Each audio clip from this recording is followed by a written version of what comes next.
Tonight on CBC Vancouver News. We believe that heat is very likely a factor in many of those deaths. Criticism as sudden deaths triple in BC during this record-breaking heat wave. Yeah, 4 hours in, we were like, there's no one coming. Crowded hospitals and long ambulance wait times, a healthcare system pushed to the brink, and more unmarked graves. A horrifying discovery near Cranbrook shakes the community. This is CBC Vancouver News.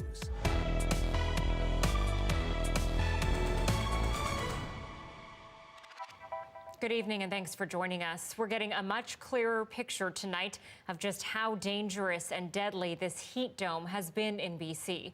A surge in sudden deaths over the last 5 days, at least 486 since the heat wave started on Friday. As Katie Nicholson explains, that is far higher than usual, and it comes as another threat takes hold. Safe in the shade with a friend, Ken Langner worries how other seniors have weathered the past week without air conditioning. Just wondering what the devil are they doing, because there's no way you can, in that type of apartment, there's no way you can get a draft through or anything. You just sit there and roast, and it's sad. The BC Coroner's Service says between Friday and this afternoon, at least 486 sudden deaths have been reported. That's 300 more deaths than they would normally see in the same period. Certainly, we've seen a significant increase compared to previous years, the same time frame, and we suspect that many of the deaths are attributable to the heat. Many of those who died this past week are believed to be seniors who lived alone. Heat is a killer. Anthony Kupferschmidt runs a seniors network in Vancouver's West End. He says people need to fill the gaps services can't. I think it's really important for older adults to connect with their neighbors to ensure that they have those relationships. All levels of government were caught off guard by the record-shattering heat wave. This emergency went beyond anything we've experienced before. It has been an ocean of intense heat. Today, tacit admissions from leaders, big changes are needed. So we have to be ready, because we can't ignore the possibility of a next time. As the heat dome shifts east, a new threat emerges. This is us. We're on our way out. That's where our home is. This wall of flames sparked up near Kamloops, prompting evacuations as it rapidly spread over 4,000 hectares. It's really hard to control the edge and to do anything with people. Really, the big thing we can do is structure protection, and just like throwing up sprinklers around houses and ensuring that people get out safely. There are currently 41 active fires in the province. 26 started in just the past 2 days. Katie Nicholson, CBC News, Vancouver. And more on that wildfire situation now. 136 homes are on evacuation order tonight because of a blaze in Sparks Lake, northwest of Kamloops. It's about 4,000 hectares in size. BC Wildfire Services is also responding to 2 fires burning north of Big White. Meteorologist Johanna Wagstaffe joins us now. Joe, the pictures are terrifying. How bad are things looking for the next few days? Well, Anita, as far as the temperatures go, things continue to ease across the province, but temperatures will remain high right through to early next week. And I want to show you the forecast. As we heard from Katie, though, as that dome shifts eastward, this is a look at tomorrow's forecast. So we're talking high 30s rather than high 40s, still hot, but not record breaking. That's the story through early next week. It's the lightning strikes that have everyone concerned. We are seeing things fire up right now through central BC, northern BC. This is definitely going to be coming with new fire starts and gusty winds. And Anita, as we head into the forecast tomorrow, even greater chance of seeing those lightning strikes all the way down through the south. So we'll take you through the full forecast coming up and talk more about that flood risk as well later on. Okay, thanks, Joe. And speaking of flood risk and water, the record-breaking heat is leading to near-record levels of water consumption. Now, Metro Vancouver is reminding you to conserve water for essential uses.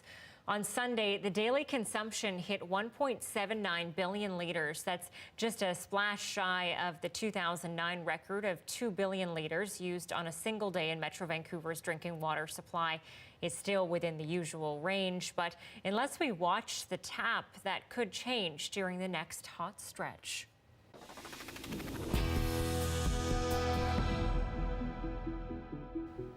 Another First Nation has announced the discovery of unmarked graves near a former residential school in BC, again using ground-penetrating radar, this time near Cranbrook. Here's Olivia Stefanovich on what we know and how it affects the push for a papal apology. Childhood items line the entrance of the former St. Eugene Mission residential school, honoring the nearby discovery of 182 unmarked shallow graves. It's just, it's devastating. It's unclear exactly who was buried here, children or adults, or how or when they died. But what is clear, the revelation is igniting further anger and calls for action. There are living priests, nuns, and staff that had a hand in this. Then find them.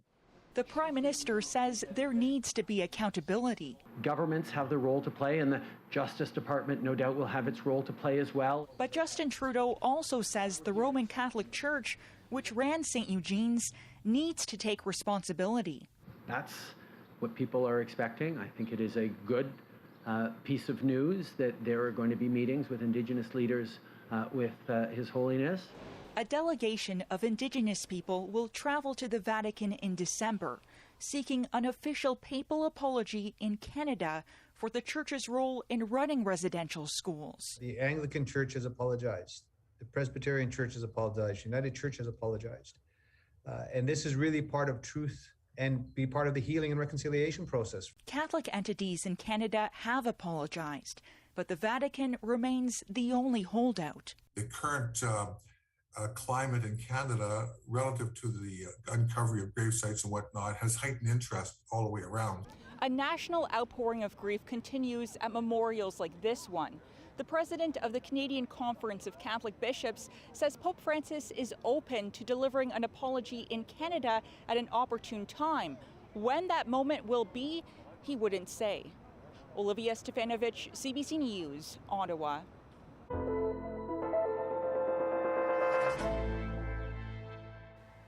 For the second day in a row, there have been no new COVID deaths in BC, but we do have 44 new cases today. Nearly 33% of all adults are fully vaccinated. 108 are in hospital, 34 are in intensive care. Now, casinos and nightclubs in BC have been given the green light to reopen tomorrow when we officially enter Step 3 of the Restart Plan. Banquet halls are on the list too, just in time for summer weddings. But as the CBC's Zara Premji explains, it's not quite back to normal. We take all the safety precautions throughout the halls, social distancing. There's 6 feet of space between the chairs, between the tables. Getting banquet halls set up for summer events couldn't have come soon enough. We had to go through your personal savings, you had to go through line of credits, whatever it takes to survive. 2020, we lost about $2.7 million in revenue. But a chance to gain back those losses now. They can all reopen with limitations as of Thursday. And for someone like Kelsey, it'll be the first time since March 2020. But that feeling of excitement comes mixed with apprehension as costs soar and finding helping hands becomes a scramble. This pandemic led people to really rethink their work in the hospitality industry, and they moved on to other occupations. And this tremendous shortage isn't doing us any favors. Trying to find staff, people have gone, they've been sitting home for a year and a half, they've gone to different jobs. Now, in case you forgot, this is what it once looked like. But events will remain a shell of their former selves until at least September 3rd, when Step 4 in BC's Restart Plan is expected to kick in. And dancing, well, that will still remain a thing of the past for now. Dancing is always part of our culture and our heritage, but what's bigger is the ability to hug and kiss and say hello. So plan to park yourself in your chair, even if the dance floor is calling your name at nightclubs too. Not having a dance floor is it's not ideal, but it's okay. We'll make do. And this place is set to open up for gamblers as well. For the first time since March 2020, the slots will be ringing again, but only 50% of the gaming stations at a time. But whatever variation of opening nightclubs, banquet halls, and casinos get, they say it's just welcome news. Thankful to be getting some, my staff back to work, and instead of losing a little bit of money every month, get back to moving forward in a positive direction. They hope to see a full reopening come September 3rd. Zara Premji, CBC News, Vancouver. Well, now that BC is heading into that next phase, the P&E is also back on this summer, but this year's attractions will be scaled back. The fair will run from August 21st to September 6th under a reduced capacity. There will be no summer night concert series, but attendees can still get their fill of fair food, including those popular mini donuts. Other attractions include showcases for lumberjacks, drag queens, super dogs, as well as end-of-the-day fireworks. And during the NHL playoffs on CBC, just a reminder of how and where you can watch this show. We'll be on every weekday at 6 p.m. online, streaming on CBC Gem, YouTube, and Facebook. And then we'll be on after the hockey game on television each evening. Those times will vary depending on if there is a game and when it ends. You can always watch our show on demand, streaming at our website, cbc.ca/BC. High hopes for Habs fans, and particularly some right here in BC. That's next.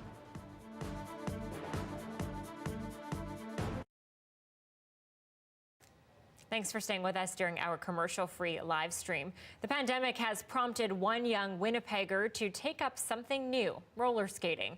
As CBC videographer Jason Empson found out, her new passion got others rolling too.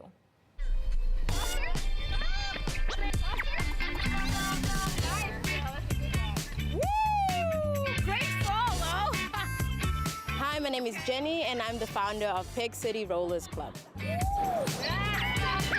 One day I was just scrolling through Instagram and I saw a video of this girl just skating, and I was like, I need to do that as well. Let's go! One! I looked everywhere in Winnipeg to see if there was a skating community, and I didn't personally find one, so I decided to just create my page. And then I found almost everyone here through Instagram, everyone just DMing me, like, let's skate. I'm like, yes, of course. And now we're up to 30 plus girls, and we're just out here skating and enjoying life. Hi, I'm Sarah Shimoji. Today we kind of get together, we play music, and we're learning skills from one another. So it's really great when we're able to get together and work on skills together and help build each other up and hopefully not fall while we're on our skates. Hi, I'm Ashley Prue. I'm a brand new roller skater, and I'm not the only one. Cross, back, cross. I think at first we were just hoping to achieve not roller skating alone, because we didn't really notice in Winnipeg there was a big skate community, so we were just excited that we could skate together with a few people. Yes. The reason why roller skating is becoming so popular is just the freedom that you feel when you put on the skates. I think that skating has got to be one of the most serotonin boosting activities that I've ever done. So every time I put my skates on, it's really hard to be in a bad mood. It's an amazing feeling. It feels like freedom. It feels like joy, pure happiness. I don't know, I just get excited. Wheel, and then you just lower it. Roll. It's really encouraging being around supportive people who are teaching you new skills and new tricks. And actually seeing that progress in what you're doing is really fulfilling as well. There we go. The friendships I've made here have been amazing. I mean, I've been on skates for 2 months, and so many of us have bonded on, a deeper level than just skating.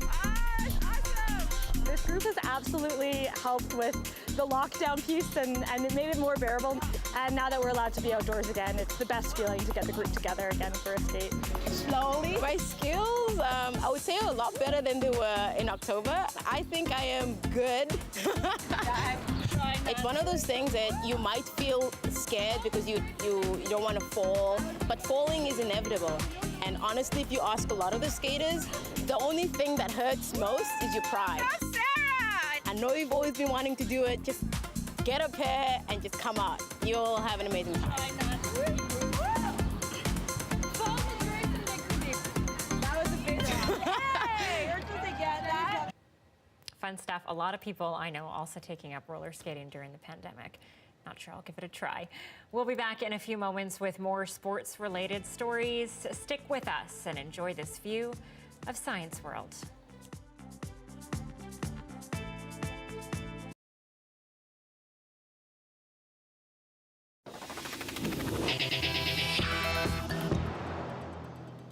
Olympians nursing their babies will now be allowed to bring their little ones to Tokyo for the Games. It's an about-face after Mission basketball player Kim Goucher spoke out last week saying the International Olympic Committee was making her choose between the Games or her 3-month-old daughter. The IOC said it was following Japanese COVID-19 rules to limit the entry of travelers in the country. Goucher would have had to spend 28 days away from her baby, even though she's breastfeeding. Tokyo will be Goucher's 3rd Olympics.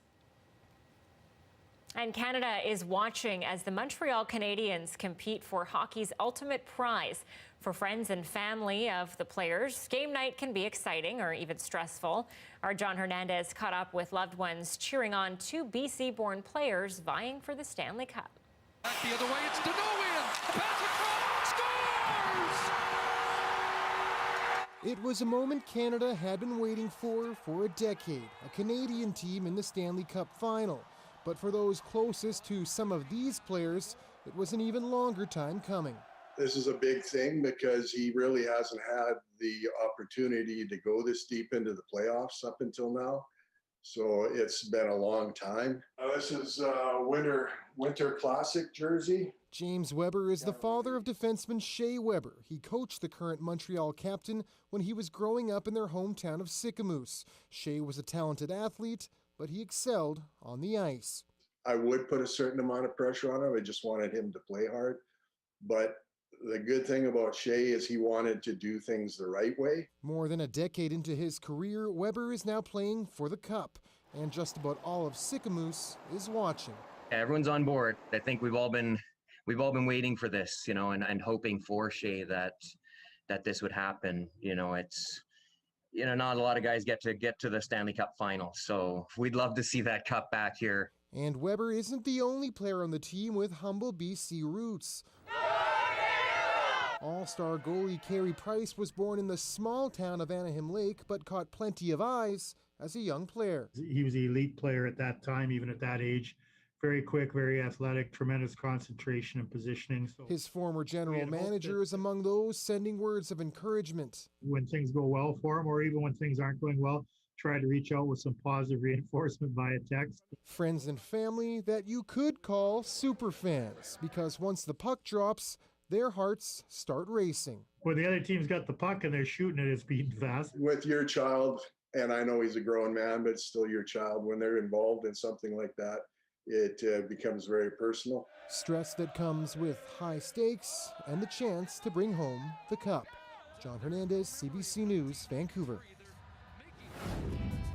Okay, what exactly is a heat dome and what are the impacts? Johanna Wagstaffe breaks down the science of this scorcher next.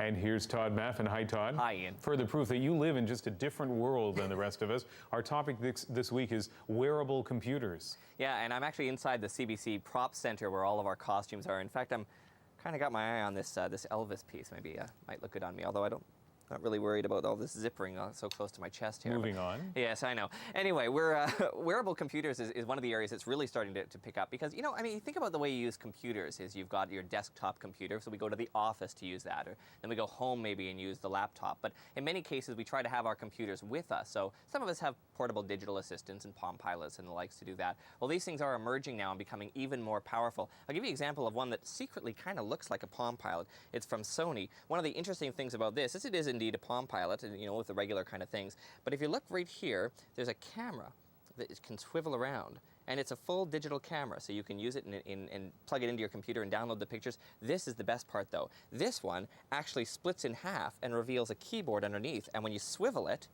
it becomes sort of like a very small laptop with a camera built in. So these things are starting to get, now mind you, it's light and it's cool, but it's not cheap. These things are going to run you a lot of money, certainly more than a regular Palm Pilot. The one that you're starting to see now in sort of warehouses and things in more sort of industrial blue-collar type areas which have just dropped, which is unfortunate because it's worth about $7 billion, is this one. It's from Zybernaut. It's called the Poma. And it straps onto your head, and what I'm actually looking at is a prism that is reflecting a computer image. Now, the computer image comes from a very small computer that's actually attached to my hip. And I can plug in headphones, I can plug in all sorts of things. Now, of course, in many cases you're wondering, where would I possibly use this sort of thing? You're certainly not going to use it walking around or taking the bus. I mean, you could, but I got thrown off some transit last week when I tried to do that. You're really going to start to see these things in sort of more industrial areas, in places, Ian, that require people to be mobile with their hands, so a lot of inventory taking and stuff like that. We get many emails, or at least a couple, from people asking what happens to all this neat stuff after we finish our interviews. Do you get to keep it? Well, yes and no. I mean, no. I mean, there's a loan agreement. I always send these things back. I mean, and you know the way it works in television. Sometimes things happen and you lose them occasionally. The cool ones especially just seem to get lost somehow. I don't know how it happens. It's just sort of, random. Like that Clea that I just had, that Sony. See, I can't send that back. It's gone now. I don't know what it. So everyone's. Oh. And you're gone now. Oh, hello, stylus. We'll talk to you a little later on this summer. Put those things away. Okay, bye.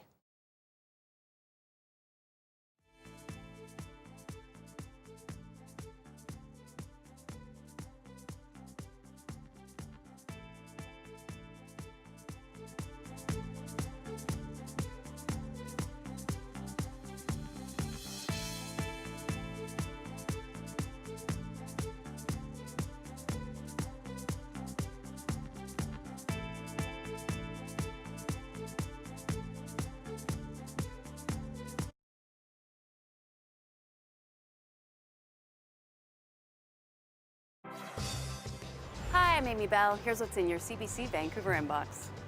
Vancouver Queer Film Festival is back. Enjoy the best in independent queer cinema along with workshops, artist panels, Q&As, and more. Learn more at queerfilmfestival.ca. And never miss a special programming series or contest. Subscribe to CBC Vancouver's e-newsletter at cbc.ca/Vancouver Inbox and keep connected with us.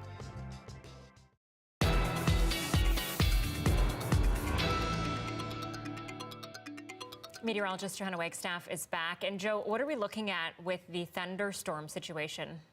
Anita, things are really firing up this evening. In fact, I want to take you to the latest watches and warnings. I've just taken down the heat warnings. The province still under heat warnings, but in these conditions, we are seeing severe thunderstorms spark up. So through the late evening and overnight hours, if you see storms in your neck of the woods, head indoors. These are producing serious lightning strikes and very gusty winds.